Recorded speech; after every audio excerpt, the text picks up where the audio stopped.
Hey guys, Gareth97 again. This time the review of the 144th scale high-grade Blitz remaster version from the Gundam Seed series.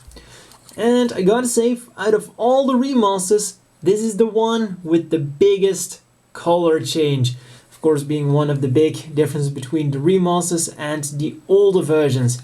Because the original Blitz had kind of a dull black, kind of a very light black, whereas this has a very cool pitch black.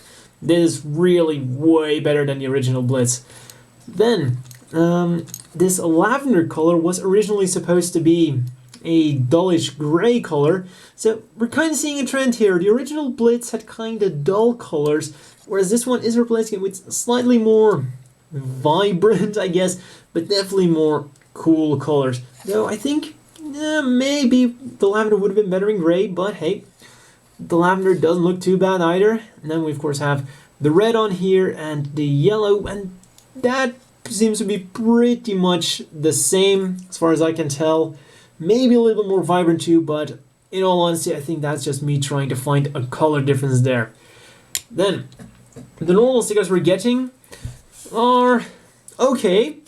We're getting the red one here on the chest, little red ones on his arm guards, then gray ones only for the front, which is a little bit disappointing because we would also need them for the back.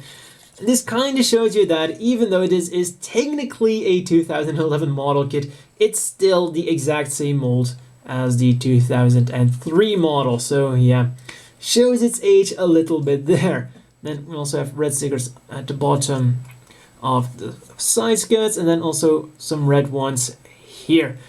The big problem about the red ones is they're shiny, whereas all the rest of the model kit is more of a matte finish, and even the other stickers are also matte. I mean, the gray here is matte. The yellow that we're getting, one for the tip of the shield, and then the little triangle here on the chest, they're all just normal stickers rather than very flashy red stickers. So I just decided to have the shield in pitch black, which looks really cool.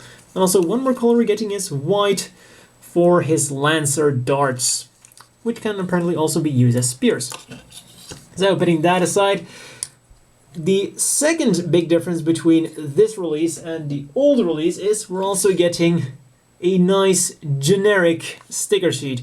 Because, you know, as you can probably tell, this can be used for quite a lot of mobile suits.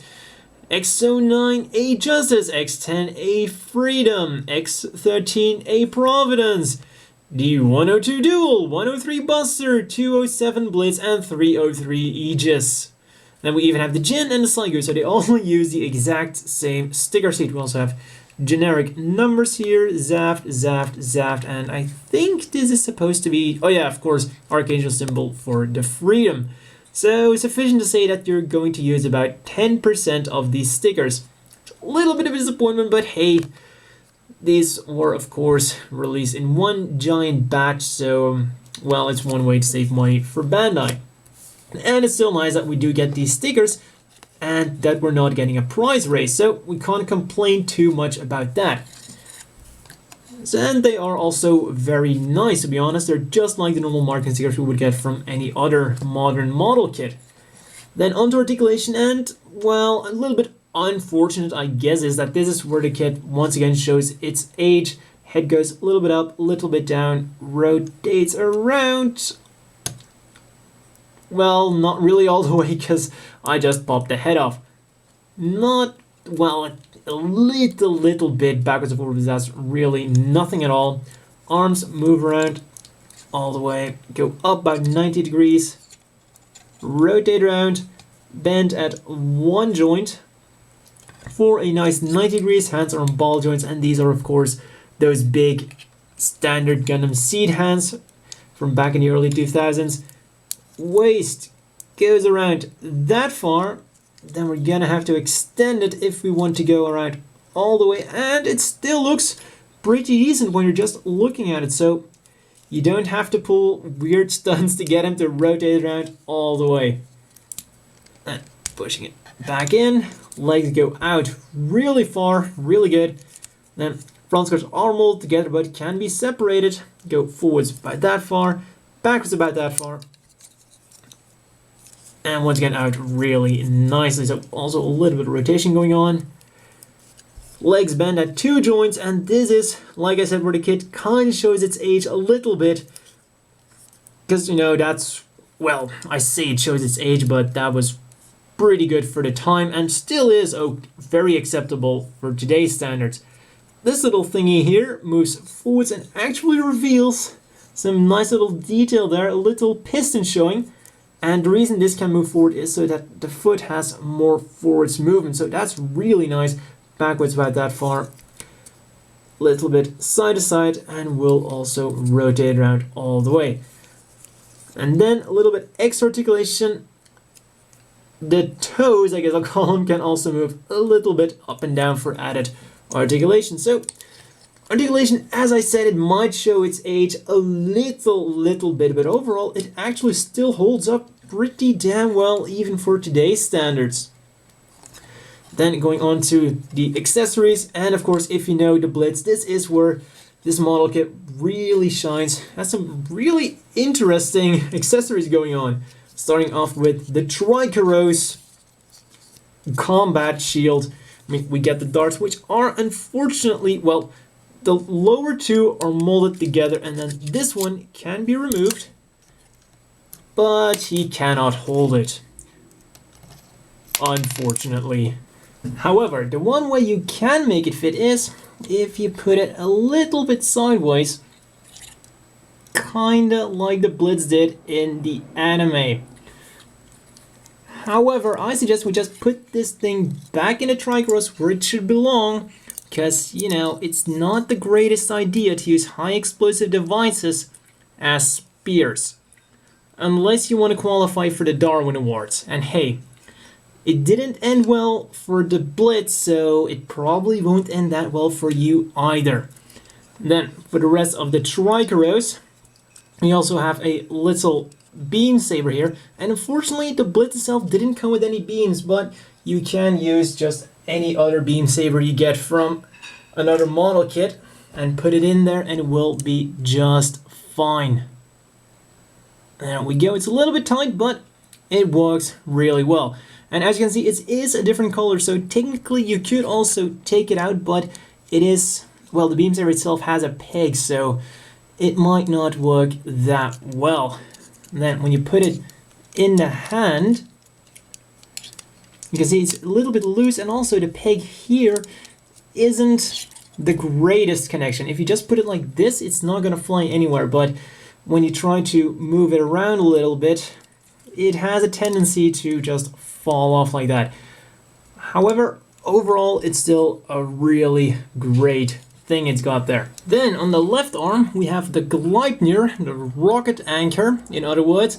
And you see that there's a little peg here, holes in there, and it just connects like that. Then of course this thing is supposed to shoot off, so first thing we want to do is remove the closed claws, because unfortunately these are not going to extend. But then what did you expect for a 1/144 scale? We just get these 3 separate claws. Unfortunately the insides are a little bit on the hollow side. Peg them in there.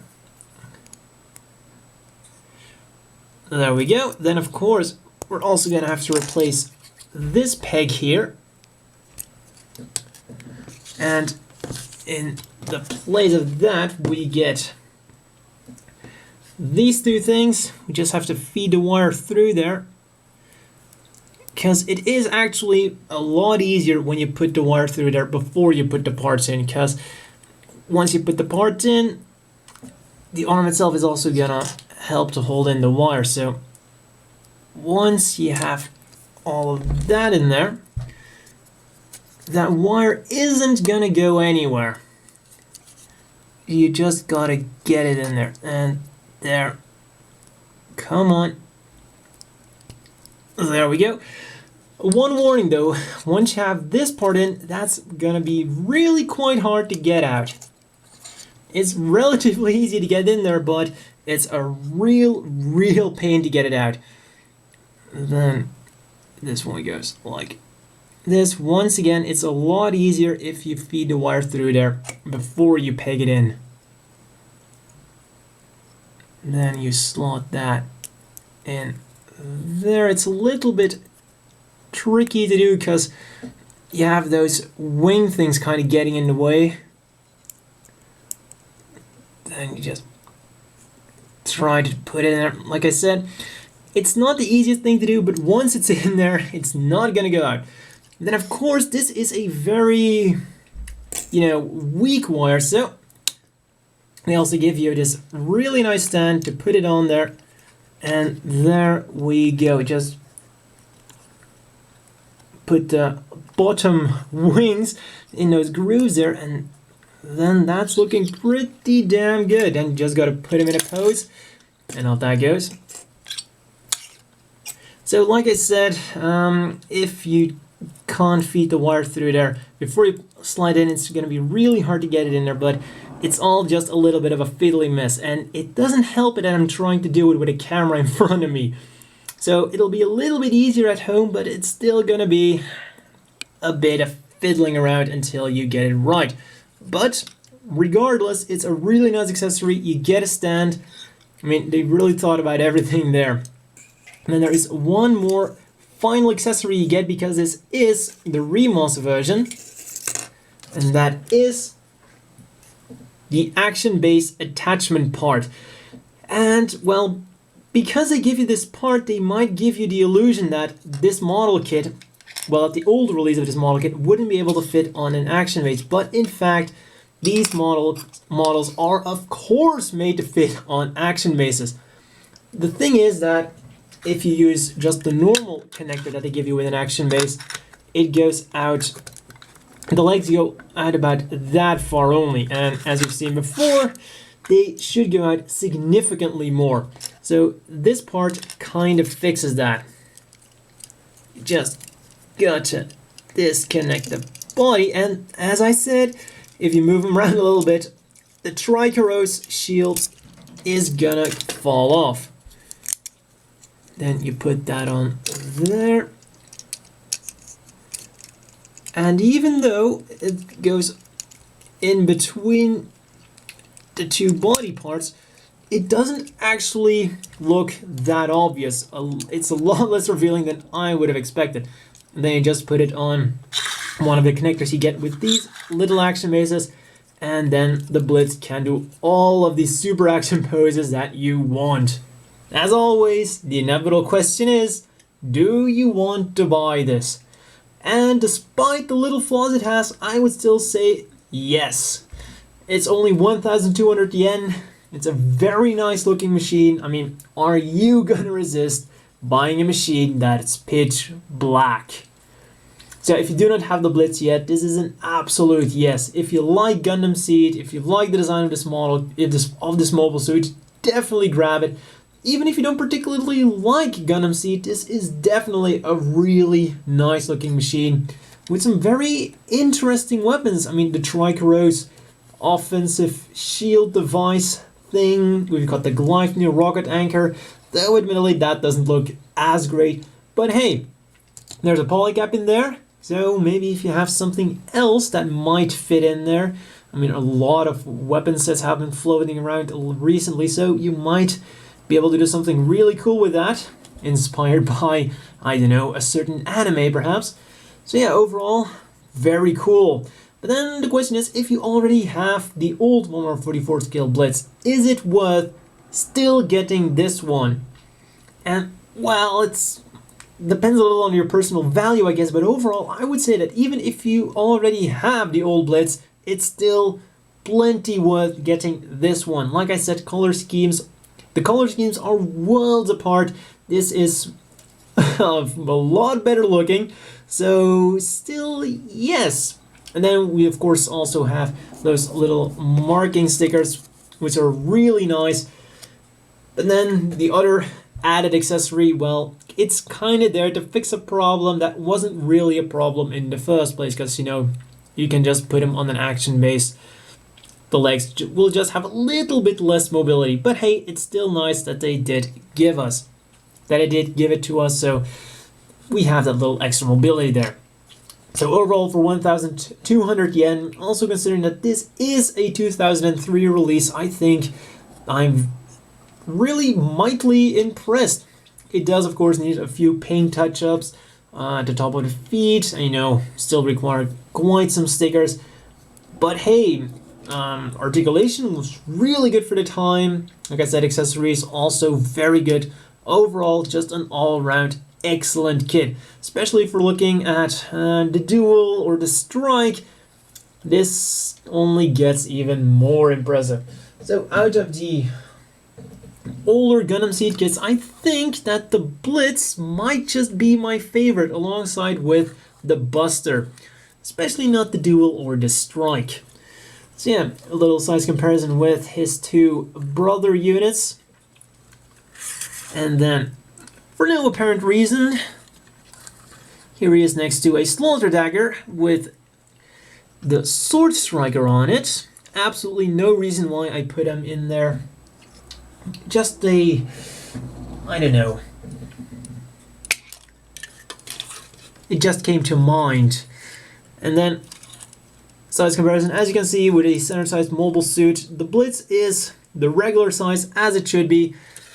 And next to the Zaku 3, the Blitz is a little bit on the short side. So that's all for this review. A really nice looking mobile suit, pitch black. And that's all for this one, and see you guys next time.